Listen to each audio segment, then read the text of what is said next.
everyone.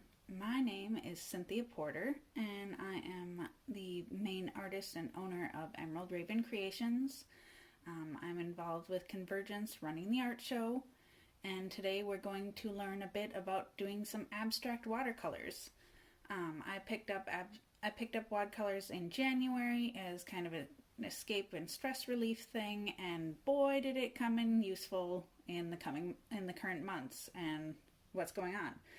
So I'm going to talk first about some supplies, and then we're going to get into setup, and I'm going to talk about some terminology and why I'm choosing to show you about abstracts, and we're going to do some different techniques for working with those. So let's go over supplies first. Obviously, when you're doing watercolors, the first thing that you're going to need are watercolors. I've got a variety of them here. There's so many on the market, and honestly, if you're just starting out or you don't know what to get, praying, not bad. Get them at Blick. They're like $4 to $8. It's great. They work well. They're not chalky. Do not go to like Michael's and pick yourself up one of these. These are very chalky. You're not going to be happy with the results you get from them, and just save yourself some money and frustration and don't do it. The main difference between those, and if you're looking for other types to get, is this says semi-moist right here on the package. That's what you kind of want to look for, semi-moist watercolors. I've got Prangs. I've got some Koh-i-Noor, I've got Magellos, I've got some Jane Davenports, and I've got Senneliers.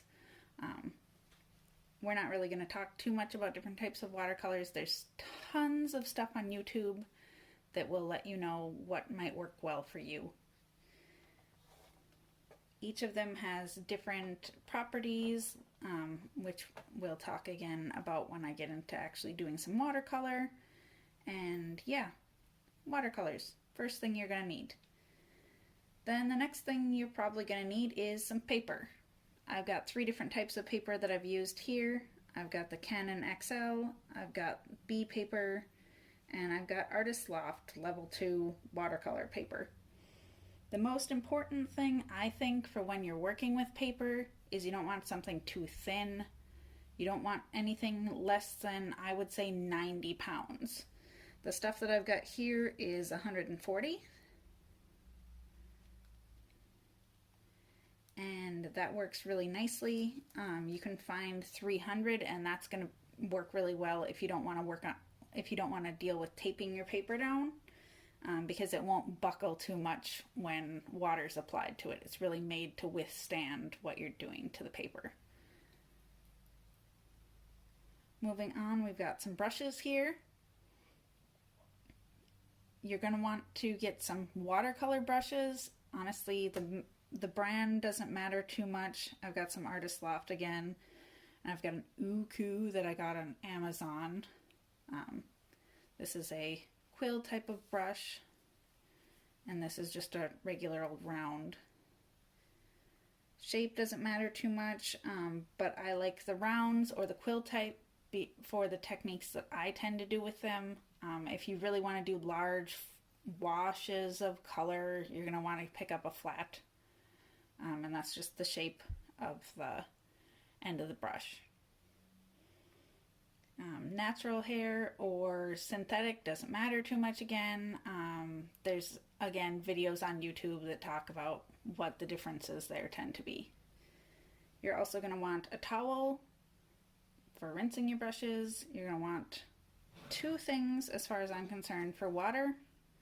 One for clean, one for dirty to rinse your brushes, because if you take dirty water and get it into your watercolors, you're going to end up with muddy colors, and you don't want that. And the last thing that I think is really important is some painter's tape. Plain old blue painter's tape will work fine. You can use other types of tape if you've got it. Just make sure that it's not a high tack, not really sticky kind of tape, or you're gonna end up ruining your watercolors when your paper. and you don't really want that. All right, so that's our first section. I'm gonna pause this video and get into the setup.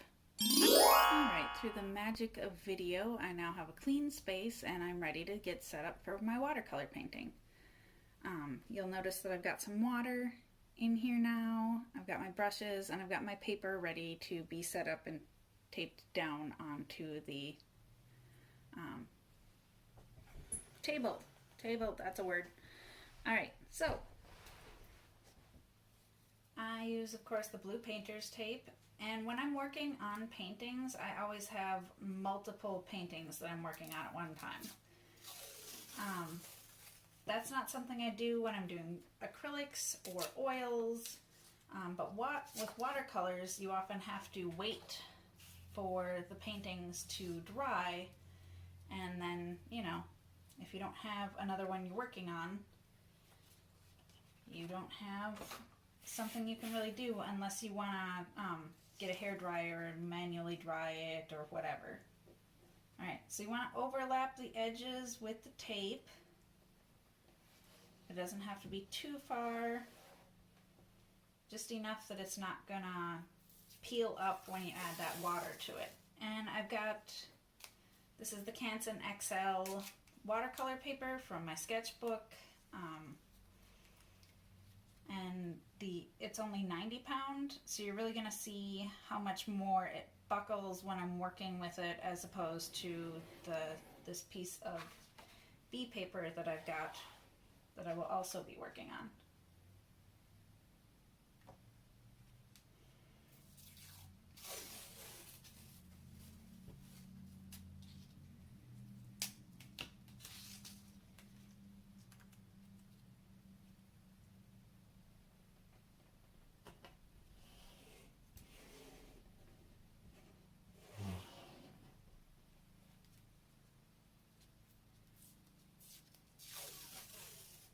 So I do a lot of different arts and crafts things. I do leather work, I do jewelry making with wire, I do wire wrapping, all sorts of different, like I mentioned, also acrylic painting and oil painting, and basically you name it, arts and crafts. I've probably done it and have supplies in my basement for it.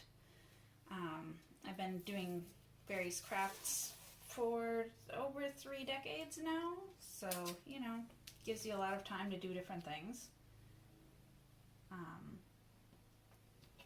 But I picked up watercolor just because I wanted something that I really didn't have any, oh that's crooked.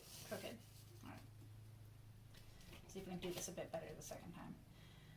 I wanted something that I didn't have too many prior associations with, that I could really just kind of do a thing and really find some relaxation in it. And that's why I've so far been doing almost exclusively abstract stuff, because it's a really good way to learn what your paints are gonna do. And there's not really a whole bunch of pressure on you to really, there's no specific way it has to look. Whatever you make out of it is going to be fantastic. And that's just really, really nice to not have that pressure of what's it going to turn out like. And so that's why I think that this is a great way to relax. And like I said, the Prang watercolor is super, super inexpensive. Some of the papers are not inexpensive. You can get watercolor paper that's like $12 a piece. But like the Canson XL, I got this on sale and it was like 20 cents for each sheet, and there's 48 in there. And then the bee paper is like 50 cents a piece. So you can get supplies for it pretty inexpensively.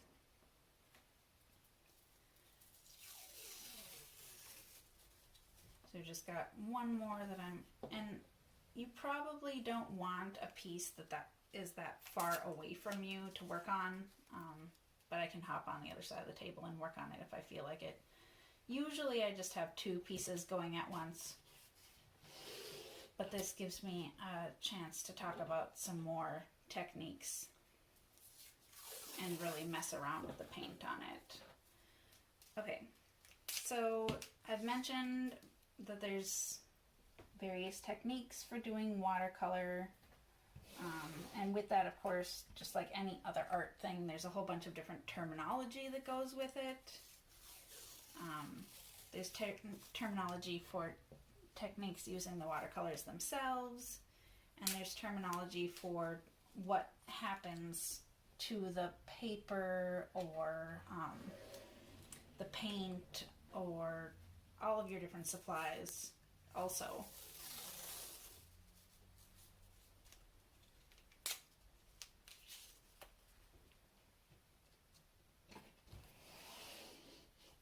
Alright, so I'm going to start with the praying. Open those up. Obviously, I didn't clean some of those since the last time I've used them.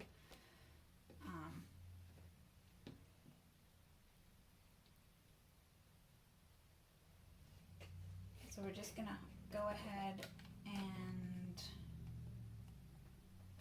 let's work with some green. So you're going to want to wet the paints a bit. And you can see how it already starts to get the color right on the brush, and that's a good sign. With those paints that I told you, just don't waste your money.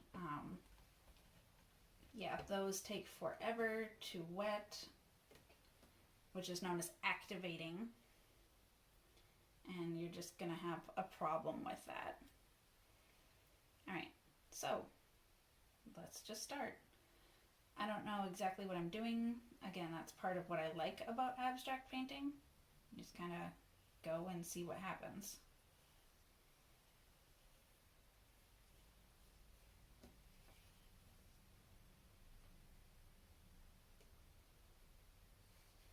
What I'm doing currently is known as dry on wet because I haven't wet the paper previously to putting any paint on it. And you can already see that some of it is darker than others, and that's because how much water you add is obviously really gonna affect your paints when you're working with watercolors. So this right now, what it's doing, moving into other areas, is called blooming, and is really what one of the things watercolor is known for. You add an area of paint and you add some water and it moves into that area. It blooms.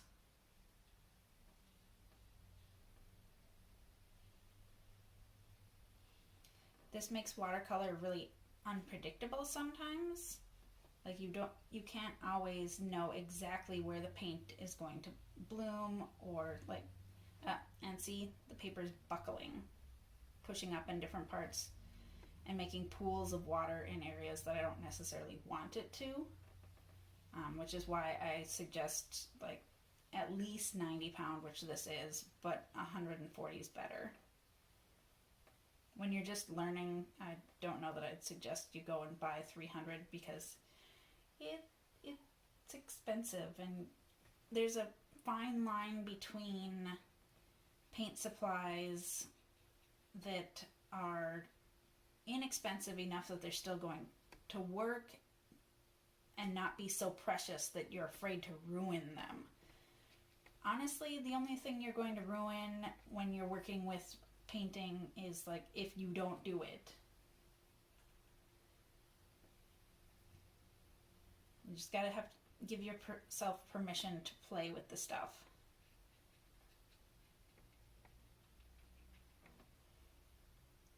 So the other thing that's nice about watercolor is the colors mix really easily. You don't have to really work at it. Like I can put green and blue on my brush and now I've got a new color, green-blue. You can add some water to that and spread it out further, and that'll create some interesting effects when it dries, which we'll come back to obviously in a bit.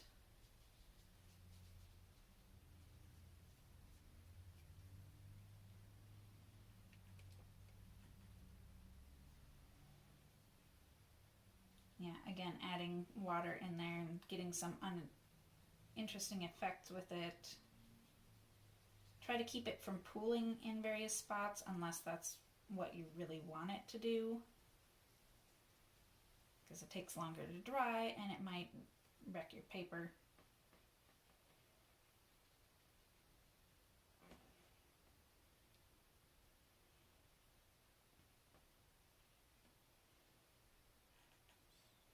And you can cover as much or as little of the paper as you want to.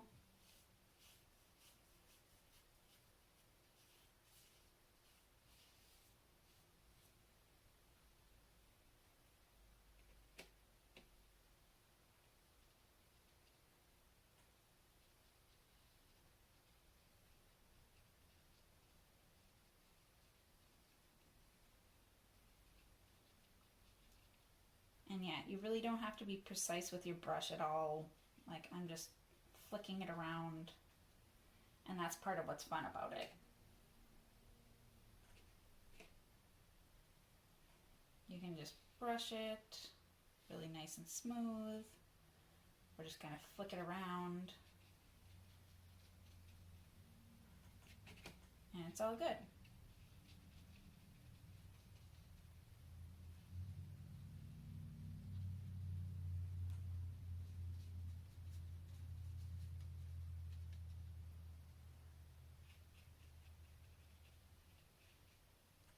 Okay, I think I'm gonna rinse my brush off.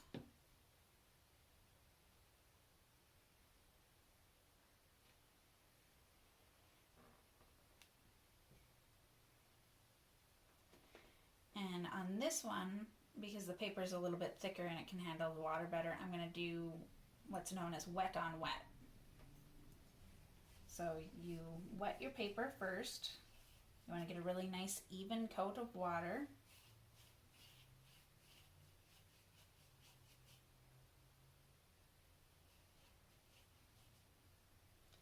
You can see I didn't rinse my brush as well as I possibly could have because it's making the paper a little bit green. So we're not gonna do something red over here because red and green make mud. Alright, and you can kind of see probably, hopefully, how that's nice and evenly wetted. And we're gonna take some blue or purple. Let's go with this color here. So the thing about wet on wet is when you put it into the water, then it spreads, really gets that bloom effect.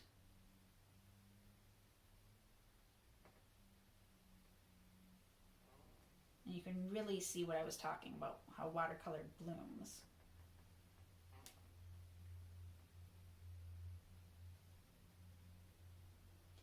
And it's going to bloom more the more paint that you put into it, obviously. And you can just flick it onto the surface and see what happens. Again, it's about relaxing and watching the paint do its thing and not putting too much control over it. Sometimes you're going to be really happy with the results. Sometimes you might not be, but we can go back and change some things later once we've had it dry some and add some new layers. And adding layers over a previous is called glazing, because you glaze the color over it. That's again one of those watercolor terminology things. So you can see that the paint, this sheet buckled a little bit. It's got a bit over here and a bit over here, but it's a lot less, and I put so much more water into this. The other thing that will help with that is getting paper that's known as rag, or which is an artist's shorthand way of saying it's made out of 100% cotton.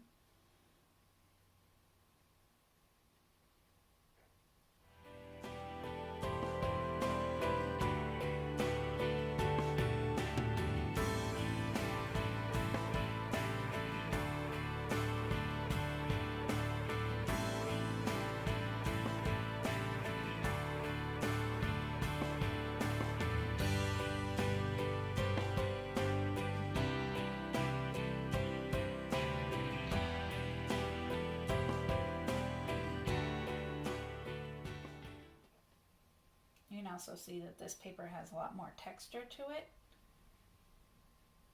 because there's 3 different types of textures that you can find with watercolor paper. You've got the least amount of texture to it is going to be called hot press watercolor paper, and that's going to be really, really smooth. People often use it for colored pencil work because it's nice and smooth and it's thick and it takes lots of layers. And then you've got the cold press watercolor paper, which has, well, a lot of texture depending on the brand and not as much depending, again, with any sort of art supplies, you're going to have a lot of testing you get to do and see how it works for you.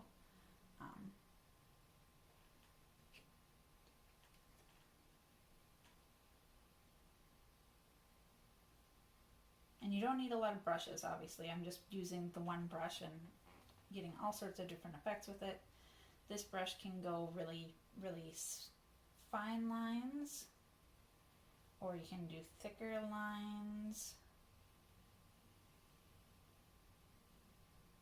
And you can do what's known as a wash really easy with it too, which is just a flat section of color.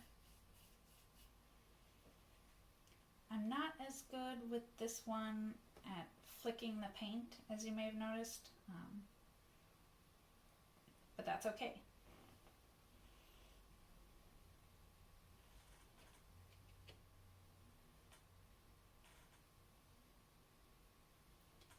And if you aren't patient enough to wait for your paper to dry, you can also, fingerprints.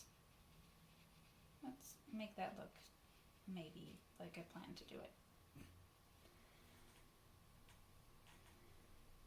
You can use a hairdryer, but obviously you're going to want to be careful about that, not to set it too close or on too high, because not that you're going to like suddenly start a fire, that's not a problem. Hairdryers don't get up to a hot enough temperature to light paper on fire.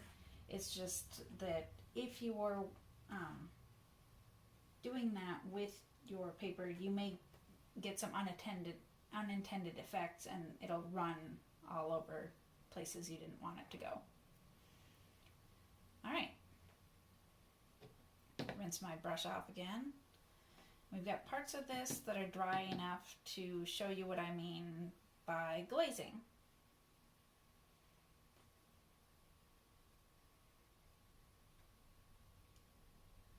So glazing is laying another color over the top for various effects, like depth.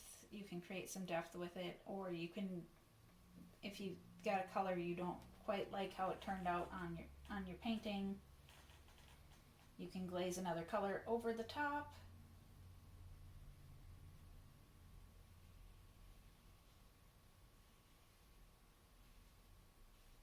And now it's a different color. Different watercolors will have different properties as far as how well they glaze. Some layer over each other really well. Some you try to put something over the top and it reactivates the color and moves it. Like that reactivated obviously and moved some of the color away. If you do this on purpose, it's called lifting the color.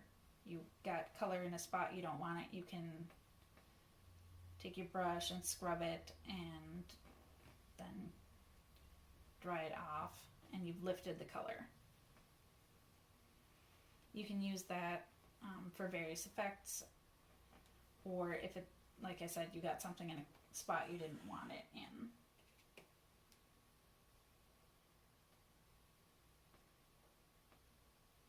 I'm going to make that bloom again.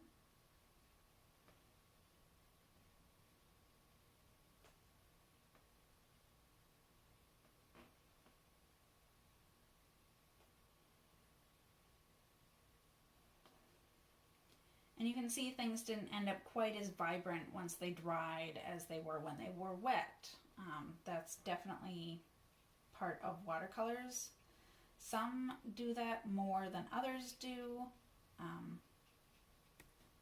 Their level of vibrancy varies Prang are of course a student grade watercolor, which means they're not artist grade pigments. They're not necessarily meant to be light fast. Light fast is the most important part. See, that right there glazed really nicely.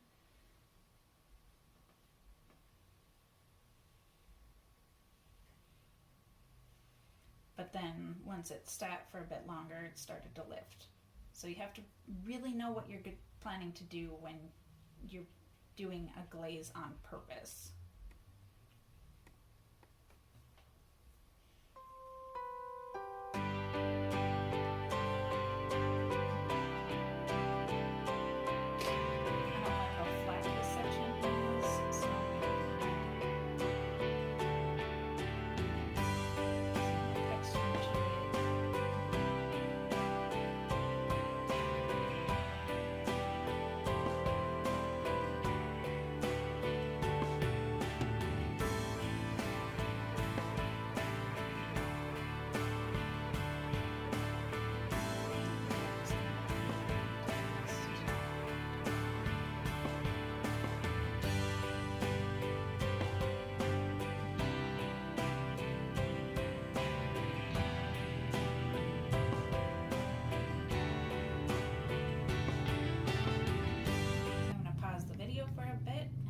What this looks like when it dries.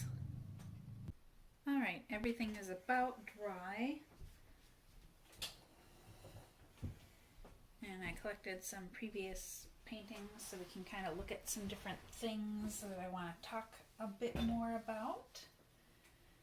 So first off, if you look at the colors in this painting, these were done with the Koh-i-Noor. And you can see how they're kind of chalky compared to how nice and smooth the Prang dries. The other type of paints that I was like, don't get these, is even chalkier and just is an entirely different look. Like watercolors are meant to be bright and transparent like these show, not chalky like that shows on there. So as far as glazing goes, this is a really good example of glazing here. We've got a solid background color that I've then overlaid with different layers of yellow, like 3 or 4 layers of yellow here, and even more layers of blue over here. You can see each layer makes it darker and darker and darker. So that's what you can what effect you can get with glazing right there.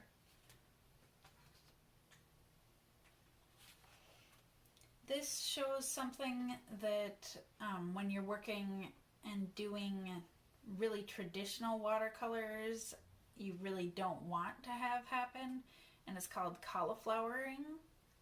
You can see here how it kind of spiders out into each other, and I've done that on purpose here, but usually you want the layers to be nice and smooth, and this is a sign that you haven't waited long enough for the next layer on your painting to dry and it's bled together, and that's considered undesirable.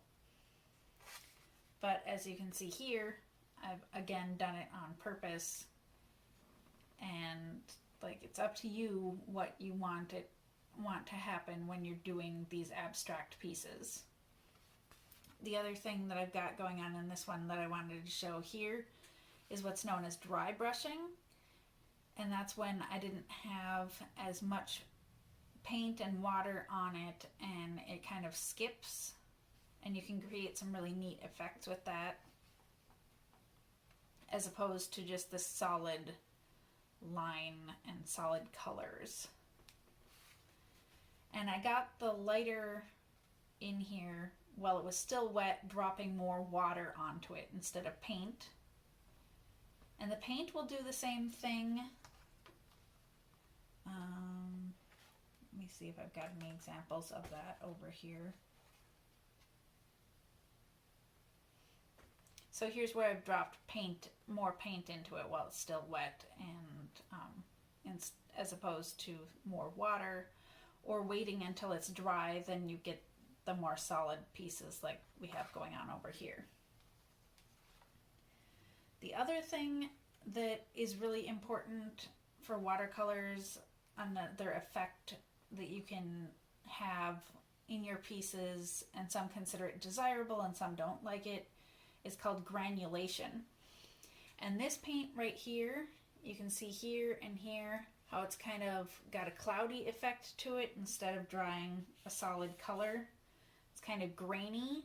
That's called granulation. Certain colors and certain types of paint, like Daniel Smith is really known for its granulating colors. And you've got some granulating on this one as well. I don't have a lot of granulating colors because that's not something I've decided to play around with yet. These were done with, this piece was done with my Jane Davenports, and the blue in that really granulates.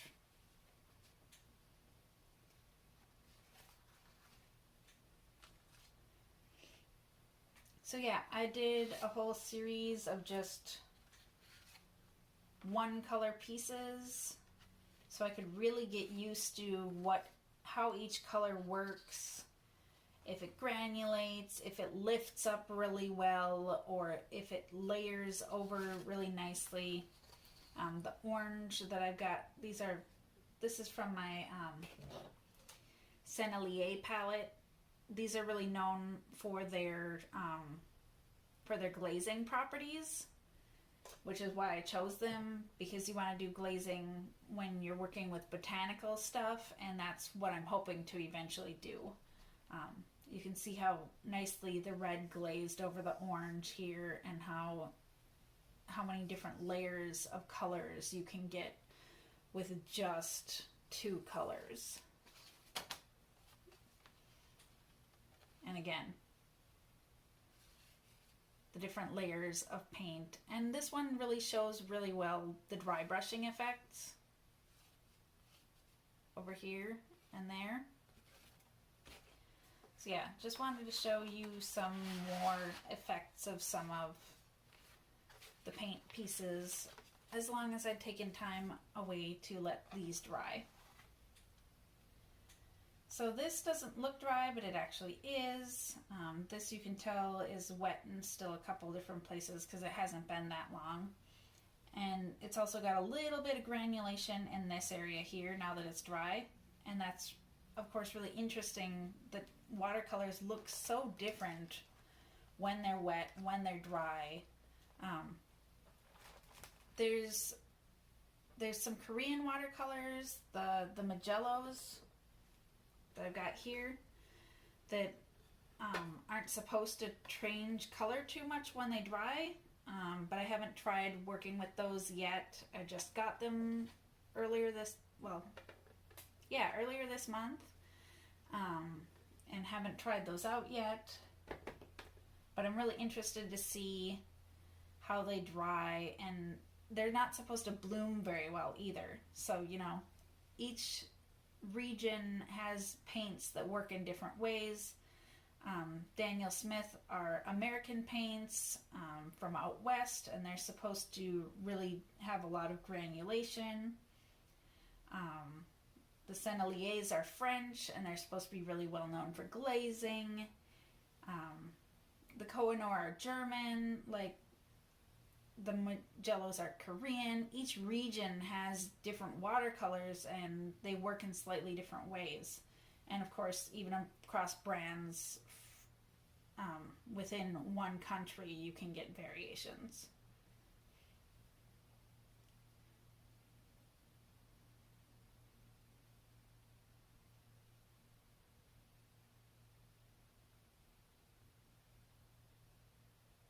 So the other thing that I guess I haven't really done for these yet is kind of show that how that effect of putting water into wet paint looks while you're working on it. So we're going to glaze some blue over this section here. And you can see how that kind of makes it granulate. So you can force some pigments to granulate that don't usually.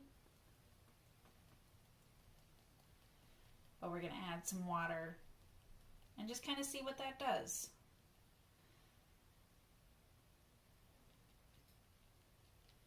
watercolor is a lot of experimenting, and sometimes you end up with things you like and sometimes you don't. And as you can see, I've done a lot of these abstract pieces to get a good idea of what each color really does. And that's something that's just, to me, really relaxing about watercolor.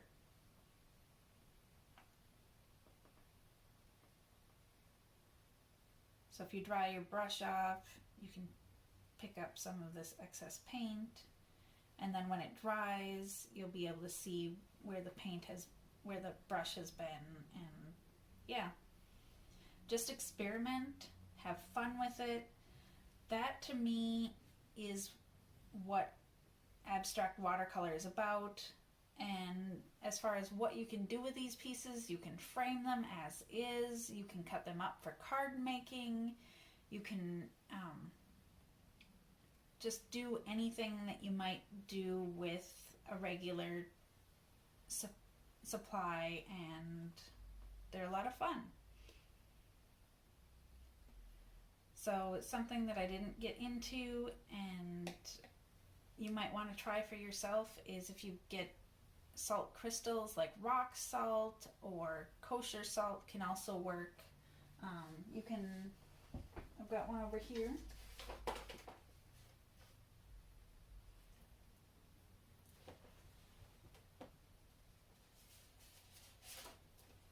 Put that salt into the wet and it will create these kind of crystal effects. So there's all sorts of different techniques that you can do with watercolors, and they're really relaxing. And I hope you've enjoyed this little intro to watercolor abstract 101. Thanks for watching. Again, I'm Cynthia of Emerald Raven Creations. I'm co-head of the art show, and you can find me on Instagram and Facebook for Emerald Raven Creations.